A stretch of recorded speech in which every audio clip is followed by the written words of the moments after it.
I was sad to leave all my friends. That's kind of the number one thing. I mean, you get used to your routine, right? And you get used to your friends, and you don't want to leave them because you love them. But at the same time, it was also very exciting. I got to fly on an airplane for the first time, which was really neat. I drank my first 7-Up at the New York airport, which was weird. It tasted very odd to me. And experience when we landed in St. Louis at night, it was 95 degrees and 95% humidity, which is unheard of where I live. So it was very, very different. So it was at the same time I was sad, at the same time it was very exciting. Not knowing how to speak the language of the country you're in was very difficult. And it made you, I think the big problem with it was being different, right? So anytime when you're your age, especially, and you're different, it's easy for people to make fun of you or decide not to play with you or just think you're weird.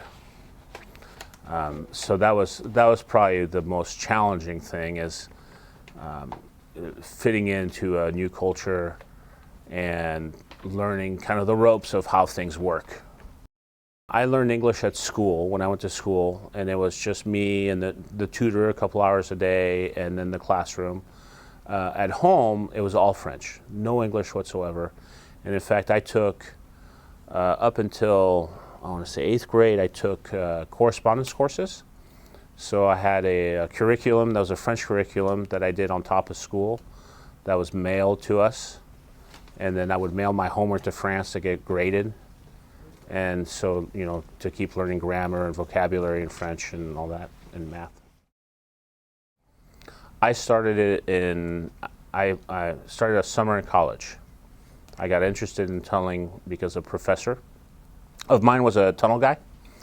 And he, so through him I got interested in tunneling, and so I found a job for the summer in a mine shaft in Arizona. And he saw I was serious about it, and so he came to me and said, he had a partner that had a wine cave company in Napa, and he said, why don't you go to Napa and work in Napa doing wine caves? You'll learn a lot more.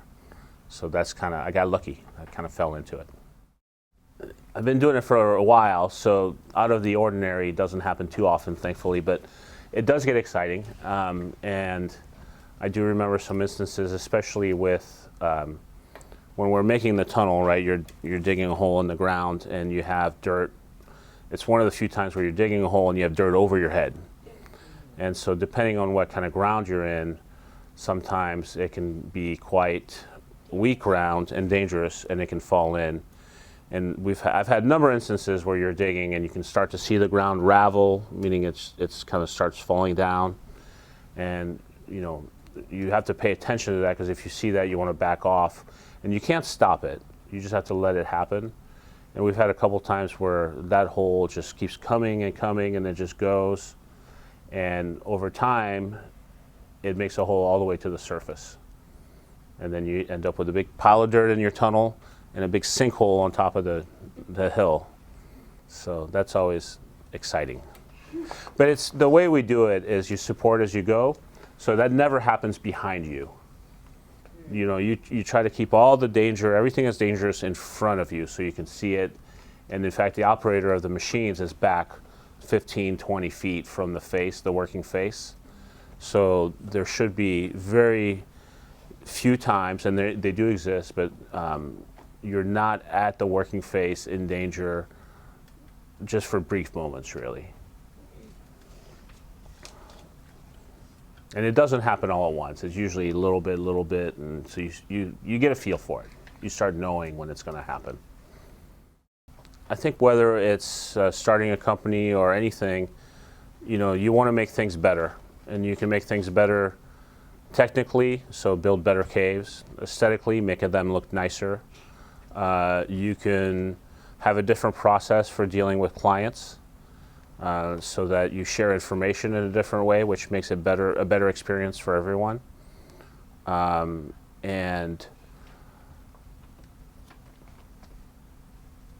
you can also, it affords you some freedoms you don't have as an employee. So for example, I get to come here this morning and I don't have to ask anybody if I can do that or not and take the time off. And at the same time, it comes at a cost. There are times when I'm working till late at night to get something ready for a client because you have to deliver. So there's no backstop. There's no one to pick up the slack if you don't do it. So you have to get it done. But the freedom of being able to decide when and how is fantastic.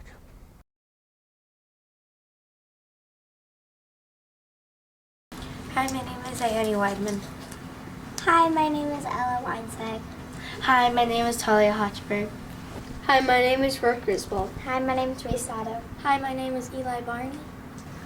Hi, my name is Alex Chin.